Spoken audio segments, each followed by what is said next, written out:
je m'appelle Raphaël, j'habite ici depuis 2 ans. Mon papa a ouvert mon bar à vin. Si vous habitez ici depuis longtemps?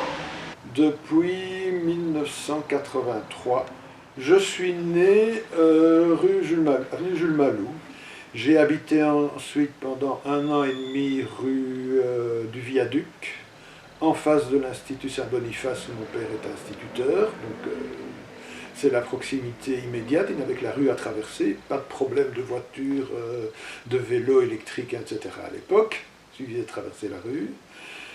Puis, comme ils venaient de la campagne, et comme tous les gens de la campagne, ils voulaient avoir leur maison, mes parents. Donc, ils ont cherché en 46-47, ils ont trouvé rue de Arnes, à Etterbeek. Ils l'ont acheté, et puis, bon, je suis resté là quand même un certain temps. Puis, personnellement, j'ai acheté une maison, cette maison-ci, que j'ai rénovée progressivement. Un peu comme mon paternel, la proximité du boulot, c'est un quartier qui me plaisait.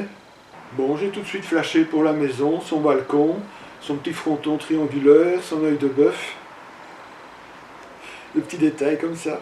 Et comment vous étiez quand vous étiez enfant? J'aime beaucoup faire l'humoriste, des trucs comme ça.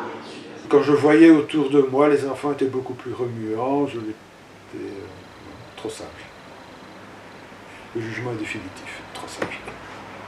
Je ne pouvais pas sortir dans la rue, parce que c'était dangereux, alors que la rue de Arnes, quand j'étais petit, on voyait l'herbe pousser entre les pavés, quoi.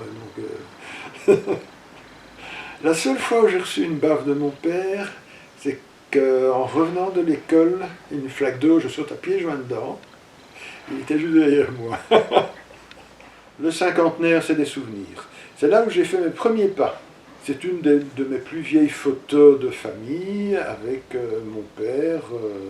Comme j'étais souvent malade quand j'étais petit, hein, donc j'ai tout ce qu'il y avait moyen d'avoir, je l'ai eu, je crois. Donc quand j'étais en convalescence, c'était faire des maisons avec des blocs, etc.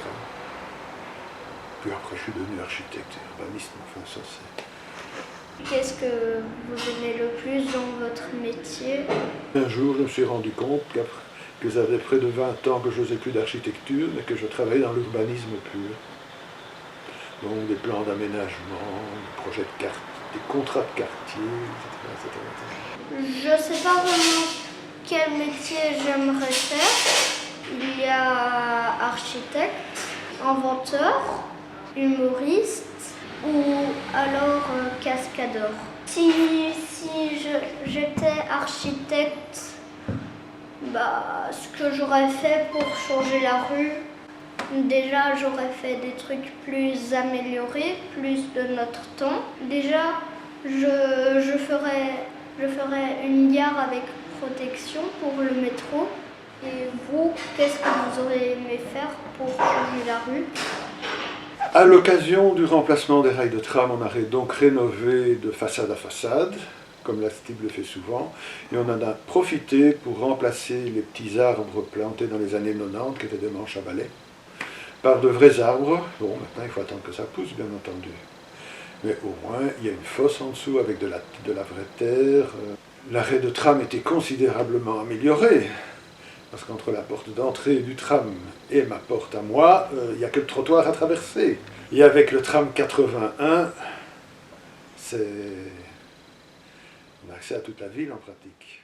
Vous avez eu une anecdote qui vous a plu, quelque chose comme ça que vous avez beaucoup aimé?